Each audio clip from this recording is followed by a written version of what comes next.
చూడండి మన జాంగో ప్రాజెక్ట్‌లో మనం ఏదైతే ఈ హెచ్టీఎంఎల్ టెంప్లేట్‌ని ఇన్‌హెరిట్ చేసామో, ఈ హెచ్టీఎంఎల్ పేజ్‌లో ఈ మెనూ లోపల కొన్ని నావిగేషన్ లింక్స్ ఉన్నాయి. వీటి మీద క్లిక్ చేసినప్పుడు వీటి కరస్పాండెంట్ పేజ్‌కి నావిగేట్ అవ్వాలి. ఇక్కడ చూడండి మనం యూజ్ చేస్తున్న ఈ హెచ్టీఎంఎల్ టెంప్లేట్‌లో ఈ లింక్స్ మీద క్లిక్ చేస్తున్నప్పుడు వీటి పేజెస్‌కి ఇలా నావిగేట్ అవుతుంది. అయితే మన జాంగో ప్రాజెక్ట్‌లో మాత్రం ఈ లింక్స్ మీద క్లిక్ చేసినప్పుడు ఎర్రర్ వస్తుంది. ఎందుకు అంటే మన ప్రాజెక్ట్‌లో ఓన్లీ ఒక హెచ్టీఎంఎల్ పేజ్ మాత్రమే రెండర్ చేసాం. ఇక్కడ ఈ టెంప్లేట్‌లో చూడండి ఈ ఇండెక్స్ అనేది హోమ్ పేజ్ అనుకుంటే మిగతావి అబౌట్ అని, కాంటాక్ట్ అని ఇలా చాలా డిఫరెంట్ పేజెస్ ఉన్నాయి. సో మనం లింక్స్ మీద క్లిక్ చేసినప్పుడు వాటి కరస్పాండెంట్ పేజ్కి నావిగేట్ అవ్వాలి అంటే జాంగోలో మనం URL డిఫైన్ చేసి లింక్స్ మీద క్లిక్ చేసినప్పుడు వాటి పేజెస్కి నావిగేట్ అయ్యేలా చేయొచ్చు. సో ఇప్పుడు ఆ నావిగేషన్ ప్రాక్టికల్గా చూద్దాం. సో ఫస్ట్ ఆఫ్ ఆల్ ఇక్కడ మన లింక్లో స్టోరీ మీద క్లిక్ చేసినప్పుడు మనకు ఒక పేజ్కి నావిగేట్ అవ్వాలి.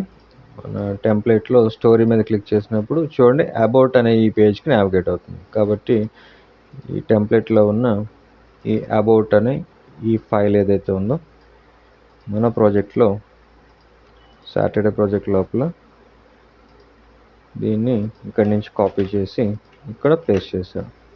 సో అబౌట్ ఫైల్ని కాపీ పేస్ట్ చేసాం. ఇప్పుడు మన విజువల్ స్టూడియో కోడ్లోకి వచ్చిన తర్వాత ఇక్కడ about.html అని ఉంది.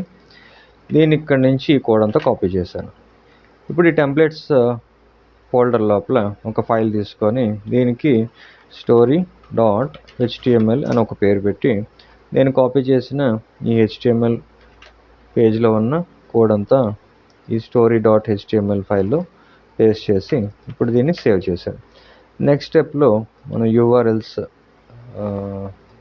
ఈ URL ప్యాటర్న్లోకి వచ్చి ఒక పాత్ తీసుకొని ఈ పాత్కి ఫస్ట్ ఆఫ్ ఆల్ ఇక్కడ స్టోరీ పేరుతో ఒక రౌట్ తీసుకొని అలాగే పోర్ట్ఫోలియోకి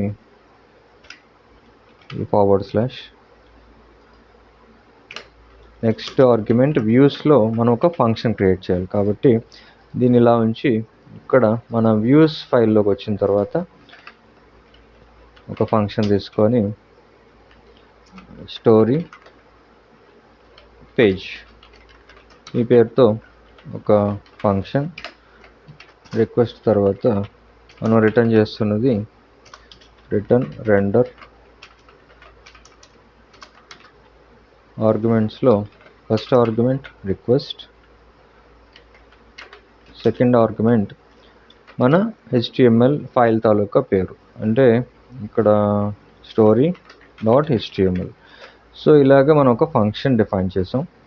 ఇప్పుడు URLస్లోకి వచ్చి views.story పేజ్ అలాగే ఈ రౌట్కి మనం పెట్టుకుంటున్న పేరు సో దీనికి స్టోరీ అని ఒక పేరు పెట్టారు. ఇప్పుడు చూడండి దీన్ని సేవ్ చేసిన తర్వాత నెక్స్ట్ స్టెప్లో ఇక్కడ చూడండి మనకి ఈ index.html ఫైల్ ఉంది కదా, ఇది కాదు యాక్చువల్గా home.html. ఈ index.html ఫైల్ మనకి అవసరం లేదు, దీన్ని డిలీట్ చేసేస్తున్నాను. అలాగే about.html ఫైల్ కూడా మనకు అవసరం లేదు, దీన్ని కూడా డిలీట్ చేసేస్తున్నాను. ఇప్పుడు ఓన్లీ మనకి home.html అండ్ story.html ఈ రెండు ఫైల్స్ మాత్రం ఈ టెంప్లెట్స్ అనే ఫోల్డర్ లోపల HTML ఫైల్స్ ఉన్నాయి. ఇప్పుడు చూడండి మన ప్రాజెక్ట్లో ఈ నావిగేషన్ లింక్స్లో వీటి మీద క్లిక్ చేసినప్పుడు మనకి నావిగేట్ అవ్వాలి కదా, అంటే ఇవి ఇక్కడ ఫర్ ఎగ్జాంపుల్ ఈ హోమ్ పేజ్లోకి వచ్చిన తర్వాత ఇక్కడ చూడండి హోమ్ అని, స్టోరీ అని, ప్రొడక్ట్స్ అని, FAQ ఇలాగా ఈ లింక్ ట్యాగ్స్ ఉన్నాయి అంటే యాంకర్ ట్యాగ్స్. వీటి మీద క్లిక్ చేసినప్పుడు మనం నావిగేట్ అవ్వాలి అంటే మనం డిఫైన్ చేసిన ఈ URL ఎండ్ పాయింట్స్ని ఇక్కడ ఈ యాంకర్ ట్యాగ్స్ ఏవైతే ఉన్నాయో ఈ hrefకి వాల్యూ కింద ఆ ఎండ్ పాయింట్స్ని పాస్ చేయాలి.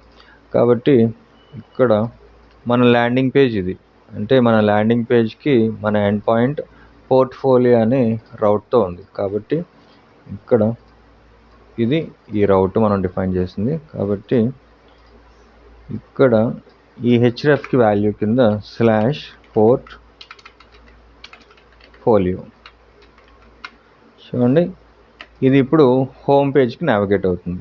అలాగే ఇంకొక story.html అనే పేజ్ని మనం ఈ స్టోరీ అనే ఎండ్ పాయింట్తో ఒక URL క్రియేట్ చేసాం. ఇక్కడ ఈ స్టోరీ మీద క్లిక్ చేసినప్పుడు ఈ పేజ్కి నావిగేట్ అవ్వాలి అంటే స్టోరీ, మన రౌట్ పేరు స్టోరీ. అంటే ఈ రౌట్ పేరు అనే కాదు, ఇక్కడ ఎండ్ పాయింట్ కూడా స్టోరీ.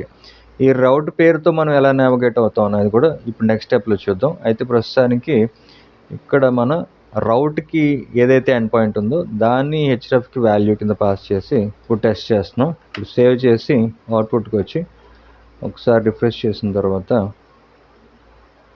ఇప్పుడు ఈ నావిగేషన్ లింక్స్ ఉన్నాయి కదా, ఇది హోమ్ పేజ్. హోమ్ పేజ్ మీద క్లిక్ చేసినప్పుడు మనం ఓకే హోమ్ పేజ్కే నావిగేట్ అయ్యాం. స్టోరీ మీద క్లిక్ చేశాను. అయితే చూడండి ఇక్కడ సిఎస్ఎస్ ఏదో ఇష్యూ అన్నట్టుంది. ఓకే, సిఎస్ఎస్ అనేది మనం ఇంకా అప్లై చేయలేదు ఇక్కడ, కాబట్టి ఈ పేజ్ మన స్టోరీ ఈ పేజ్ ఉంది కదా, ఇందులో ఒకసారి జూమ్ తగ్గించి మళ్ళీ మనం ఈ స్టాటిక్ అనే ఈ ఫోల్డర్ని పాత్ కింద పాస్ చేయాలి. కాబట్టి అది ఎక్కడెక్కడ పాస్ చేయాలనేది ఇక్కడ చూడండి. ఈ సిఎస్ఎస్ ఎక్కడి నుంచి వస్తుంది? ఈ స్టాటిక్ అనే ఫోల్డర్ లోపల నుంచి కదా. ఈ స్టాటిక్ అనే ఫోల్డర్ లోపల సిఎస్ఎస్ ఫోల్డర్ ఉంది, ఫాంట్స్ ఫోల్డర్ ఉంది, ఇమేజెస్ అండ్ జేఎస్. కాబట్టి ఇవి ఎక్కడెక్కడైతే ఉన్నాయో అక్కడ మనం /static అని రాయాలి. సో నేను ఒకేసారి అన్నీ సెలెక్ట్ చేయడానికి ఈ href ఎన్కోడ్స్లో ఉన్న CSS/2plate అని సెలెక్ట్ చేసి వీటన్నిటికీ ఎక్కడెక్కడైతే ఉన్నాయో ఇవన్నీ ఒకేసారి సెలెక్ట్ చేయడానికి కంట్రోల్తో పాటు D హిట్ చేశాను. అయితే ఏవి లేనట్టున్నాయి, ఒకటే ఉంది. కాబట్టి దీనికి /static మళ్ళీ /. ఇప్పుడు అలాగే మనకి ఇమేజెస్ కూడా ఉన్నాయి. సో ఇక్కడ ఇమేజెస్ ఉన్నాయా? ఇది స్టోరీ పేజ్. ఇమేజెస్ కూడా ఉన్నాయి. ఇది ఒక ఇమేజ్ ఉంది, ఇవి కూడా ఇమేజెసే. సో ఇక్కడ ఇమేజెస్ అని ఫస్ట్ సెర్చ్ చేసి Ctrl+F ఇమేజెస్. చూడండి ఇమేజెస్ మనకి టోటల్గా 8 ఇమేజెస్ ఉన్నాయి. ఇక్కడ చూపిస్తుంది 8 ఇమేజెస్ కింద. సో ఇక్కడ SRC ఎన్కోడ్స్లో ఉన్న ఇమేజెస్ అండ్ /. ఇది ఒకసారి హైలైట్ చేసి సెలెక్ట్ చేసిన తర్వాత కంట్రోల్తో పాటు D హిట్ చేశాను. Ctrl+D హిట్ చేస్తే అన్నీ ఒకేసారి సెలెక్ట్ అయ్యాయి. ఇప్పుడు ఈ మల్టీ కర్సర్ని యూజ్ చేస్తూ ఇక్కడ ఒకేసారి స్టాటిక్ మళ్ళీ /. సేవ్. ఇప్పుడు నెక్స్ట్ స్టెప్లో మనకి జావా స్క్రిప్ట్, ఈ జావా స్క్రిప్ట్ కూడా ఉంది కదా. సో జావా స్క్రిప్ట్ ఎప్పుడు కిందన ఉంటుంది కాబట్టి ఇక్కడ చూడండి SRC ఎన్కోడ్స్లో ఉన్న జావా స్క్రిప్ట్ తర్వాత /. దీన్ని హైలైట్ చేసి ఒకేసారి ఇవన్నిటిని Ctrl+Dతో పాటు సెలెక్ట్ చేసిన తర్వాత ఇక్కడ JSకి ముందు స్టాటిక్ /static మళ్ళీ /. ఇలా అప్లై చేశాను. ఇప్పుడు సేవ్ చేసిన తర్వాత మళ్ళీ ఒకసారి మన అప్లికేషన్లోకి వచ్చి రన్ చేస్తే ఇప్పుడు CSS అంతా కరెక్ట్గా అప్లై అయితే మనకి ఇలా వచ్చింది. సో ఇంకొక ఇష్యూ ఎక్కడ ఉన్నట్టుంది, సరిగ్గా మనం స్టాటిక్ అప్లై చేయలేదు పాత్ అనేది. సో ఇక్కడ చూడండి ఈ CSSకి కూడా మనం స్టాటిక్ పాత్ అప్లై చేయాలి కాబట్టి దీన్ని కూడా ఇలాగ ఒకసారి సెలెక్ట్ చేసి Ctrl+Dతో పాటు మల్టీ కర్సర్ ద్వారా /static అండ్ /. సేవ్ చేసి ఒకసారి ఇక్కడికి వచ్చి మన పేజ్ని రిఫ్రెష్ చేశాడు. ఇప్పుడు చూడండి మళ్ళీ పర్ఫెక్ట్గా వచ్చింది. అంటే టోటల్గా ఈ టెంప్లెట్కి మనం స్టాటిక్ అనే పాత్ ద్వారా CSS జావా స్క్రిప్ట్ కరెక్ట్గా పర్ఫెక్ట్గా అప్లై చేసాం. సో ఇప్పుడు చూడండి మన హోమ్ పేజ్కి నావిగేట్ అవుతున్నాం. సారీ, ఇది ఇండెక్స్ కిందే ఉంది. అయితే ఇక్కడ మనం ఏ పేజ్లో ఉన్నాం? ఇక్కడ చూడండి స్టోరీ పేజ్లో ఉన్నాం కదా.